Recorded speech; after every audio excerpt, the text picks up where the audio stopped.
Now, I know that these humans are the real animals. I'll huff, and I'll puff, and I'll blow their house down.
What's going on, my beautiful people? You had tasted another family. I'm putting together compilation videos. I want you to pay attention. They hit me with another goofy bullying, harassment. I don't bully and harass nobody. You got goofies who don't know nothing. That's what I talk about, these little punk 25-year-old knuckleheads on YouTube, everything on our platforms. They'll be running and hiding when all this shit's done, and they're gonna hide amongst you. And that's why I talk crap about New York, Cali, and this, that, and other, because you Negroes have failed. You have failed so miserably. And these little young things think that they're actually going to make it. They think they're going to run underground. They're going to be protected a few miles down. Ain't going to happen. But I want you to look at all this. From the COVID bullshit to this fake Jews to the murder and everything that's going on. That these very individuals institutionally are behind. And they're on the wrong soil. And it ain't my problem. I didn't lie to them. But y'all check this. הסכינים, בקבוק התבערה, מעבר לכל, תמונת התינוק עלי דוואבשה, שנרצח בפעולת נקם, היא זוכה לטיפול מיוחד, שכולל דקירות סכינים, ניסיונות להצית אותו, אולי פעם שנייה. מישהו בצה"ל צריך לבדוק איך הגיעו הנשקים האלה, למי הם נמסרו. אנחנו מזהים את בנצי גובשטה, ראש ארגון להבה. אתר האינטרנט ynet מפרסם היום תמונה של איתמר בן גביר במעמד החתונה הזו. הוא עצמו טען היום שניסה להרגיע, אמר שלא ראה את תמונת الفرن له شباك على ولا اليهود في الفرن والنسوان قاعدات على الارض وكل واحده قاعده محطه ايديها على راسها هيك وبيقولوا للفران ارمي ابنك بالفرن ارمي ابنك بالفرن اسمه حامد. قال لهم انا ما برمي ابني. قال له شوي. هم ضربوا الحاج حامد على راسه ومسكوا الولد رموه بالفرن. انا شفت هالمنظر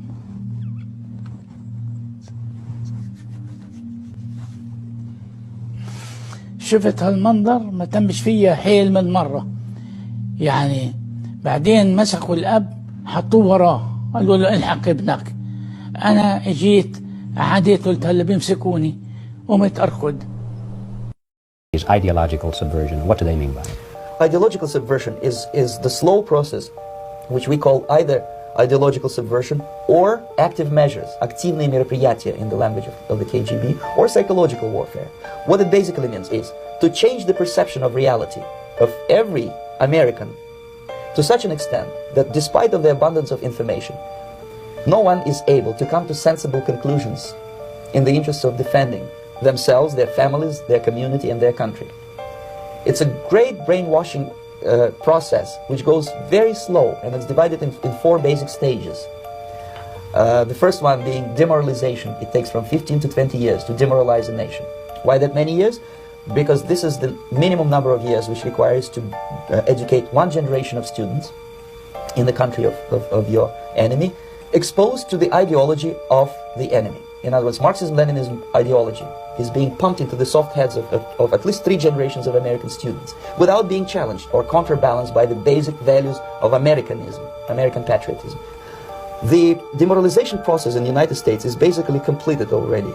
For the last 25 years. Actually, it's overfulfilled because demoralization now reaches such areas where previously not even Comrade Andropov and all his experts would even dream of such a tremendous success.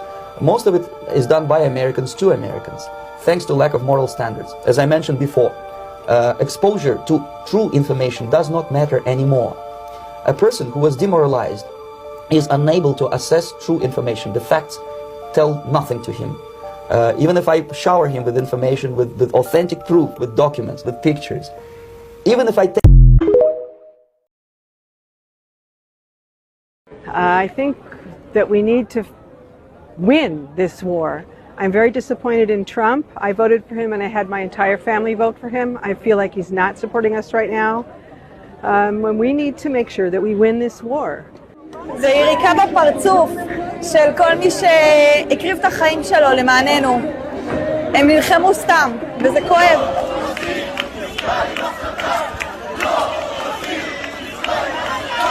לא.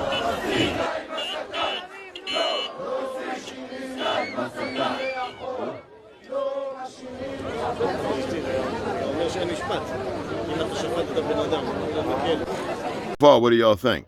I got a couple more. I really want you to pay attention now.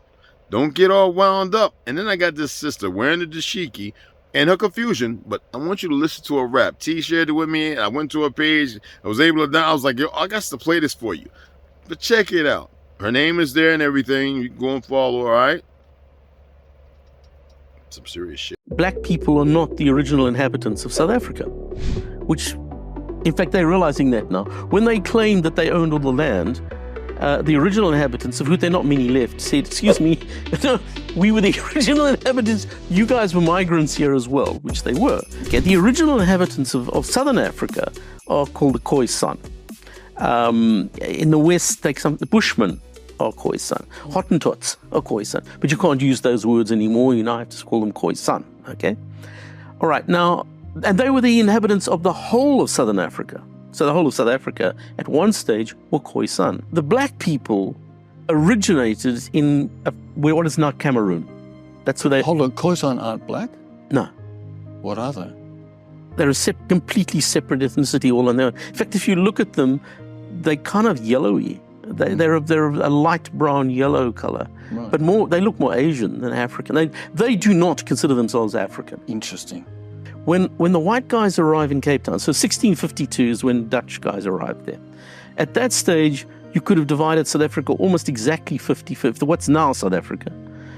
The western half of the country was entirely Khoisan. There were no black people there, none at all, only Khoisan. So we're Cape Towners, all that area, Khoisan people. The northern part of the country did have black people. They'd started arriving, and they were still migrating. How long had they been there in the northern? Well, it's a moot point, and people have debated it. It would seem that black people had probably started arriving in the northern parts of South Africa maybe 1,000 years, something like that, about 1,000 years before whites got there, right up in the north, okay? And they've been slowly moving south because it's an empty space. I mean, one of the things about Africa is it's very empty. Up until the 1950s, Africa was very empty. It's the population exploded because white colonists, the naughty white colonists, put hospitals there, and there's been this huge population explosion since the 1950s. But Africa was really very empty up until then. And so tribes moved around and just occupied new empty territory. So the guys coming down from the north, who called the Bantus, it's called the Bantu expansions, when black people came out of the Cameroons, they'd been occupying South Africa and moving systematically south, down the east coast of South Africa. They were pastoralists, am I right? Yeah, they were pastoralists, yeah. Whereas the Khoisan were hunter-gatherers. They were like aboriginals, okay, so they hadn't become pastoralists yet. The black guys are migrating down from the north and settling, doing exactly what white guys are doing. So white guys, the Dutch guys from Cape Town, were settling by moving eastwards. So the white guys are moving from Cape Town eastwards, and the black guys are moving down from the north. And they met at a place called the Fish River, which is now in the middle of South Africa at a place called, it's still called border. Everybody in South Africa calls that part of the country the border, even though there's no border there at all anymore. But there was a river called the Fish River, which is where blacks and whites first encountered each other. And then it started 100 years of warfare between whites and the Xhosa, who were the tribe that they met there. So, okay, so at that point, that would have been in about 1700. So whites and blacks first encountered each other in 1700. Okay? So whites had already been there for 100 years at that point. Yet the archaeological findings of the United States, with 10 times the total land area of modern-day Egypt, and teeming with thousands of ancient burials, most of which remain unexcavated, but are known to be filled with skeletons, artifacts, and treasures, are not even given the time of day in its own national museums. Are we really so naive to accept that Africa, Asia, Europe, South America, and even Mexico all possessed sophisticated empires responsible for the technological advancement of the collective human species, but the ancient cultures of the United States have nothing to offer the world except ghost stories and buffalo bones? Many people are simply not aware of how much money is raked in by these desert-stricken countries due to a handful of buried cities. I will have the listener know the southeast United States alone contains more sites of archaeological significance than the entire Middle East combined.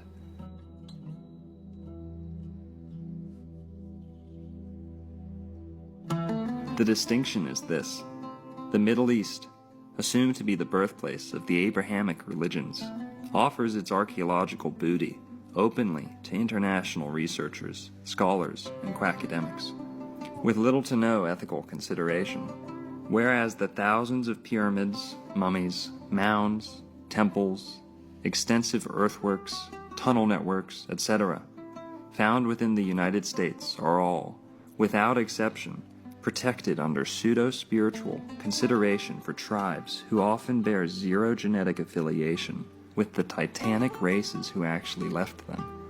It should not need saying that such double standards are entirely political in origin, and are not at all consistent with the approaches taken by experts in other countries. Regardless of what you think about the Mormon faith, their views on American history deserve some serious consideration.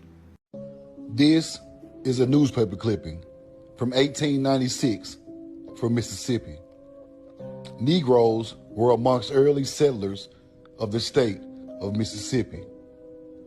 Stories have been told of Negroes living with the Indians in the territory of Mississippi long before DeSoto led the first white man's expedition into the New World in 1539 and 1540. Stories of a Negro who was ruler of an Indian tribe are believed to have some basis. Many Negroes today are able to trace their ancestry to the various Indian tribes of the territory of Mississippi. Some are acknowledged heirs by the state and are waiting their shares of the money which is to be paid to them for land purchased from their Indian ancestors. History records as a fact that Negroes were a part of the DeSoto's expedition in 1539 and 1540, and that their second settler in Alabama, then a part of the territory of Mississippi, was said to have been a Negro member of the DeSoto expedition. He liked the country and settled amongst the Indians. In the first paragraph, it's telling you that indigenous Negroes lived in Mississippi before 1539 when DeSoto came. And in the second paragraph, it's telling you that Negro Moors came on DeSoto's expedition to Mississippi. There are two different types of Negroes. But the point of this newspaper clipping is there were Negroes that were indigenous to America in Mississippi before DeSoto ever came. We know the truth.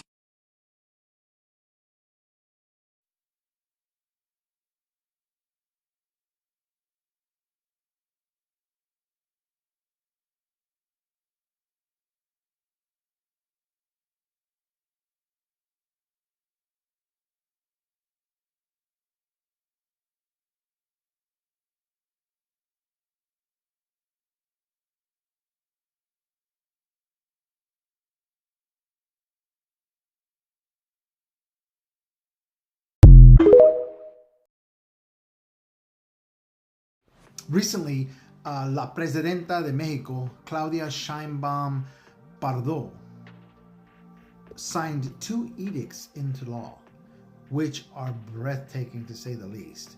What she did and what she signed into the Mexican Constitution are 2 parts. The first part was that the indigenous people within Mexico of many different tribes will now have the ability to have their own sovereign nations. Now, bear with me here. So basically, a commission is set up to recognize those indigenous nations within Mexico and teach them and show them how they can rule autonomously and set up their own rulership over their own people, because there's a lot of indigenous different tribes within Mexico.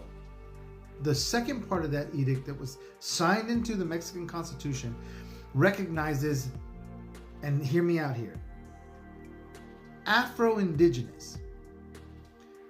So, and that basically states that written into the Mexican Constitution, it is now law that the Afro-Indigenous are recognized as full citizens of Mexico and are afforded their indigenous status.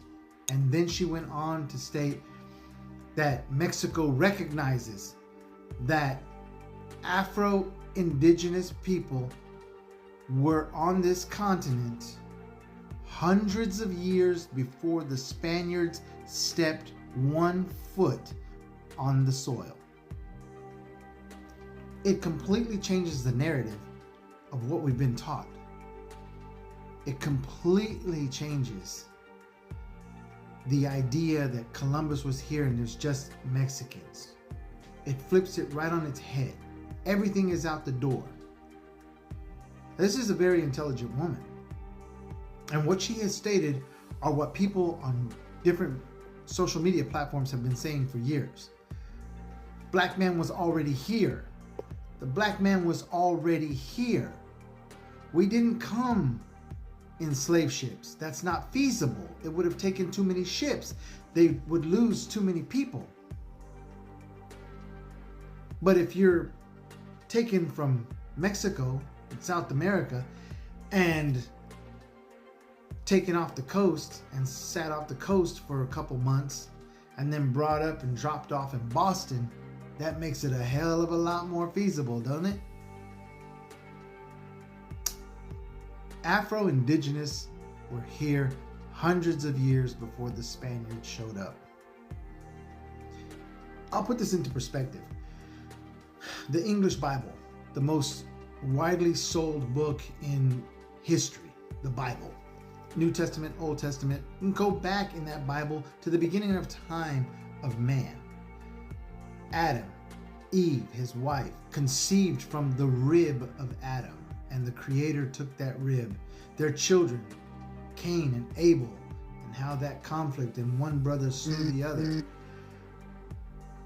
The creation of the earth, the waters, the fish in the deep, the firmament. Okay, enough Bible lesson for today. But yet we can't go back before Columbus. What was the black man's history? How did he get here? The Phoenician? The Israelite?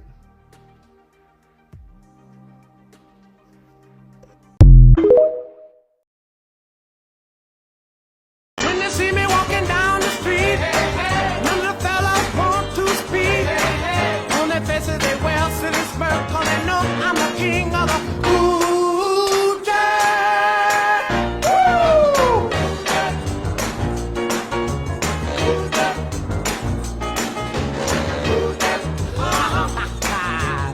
Look at them guys looking at me like I'm a fool. Hi guys, so it's always been one of my dreams to be a rapper, and so I have been rapping and I made this song and I hope you guys enjoy it.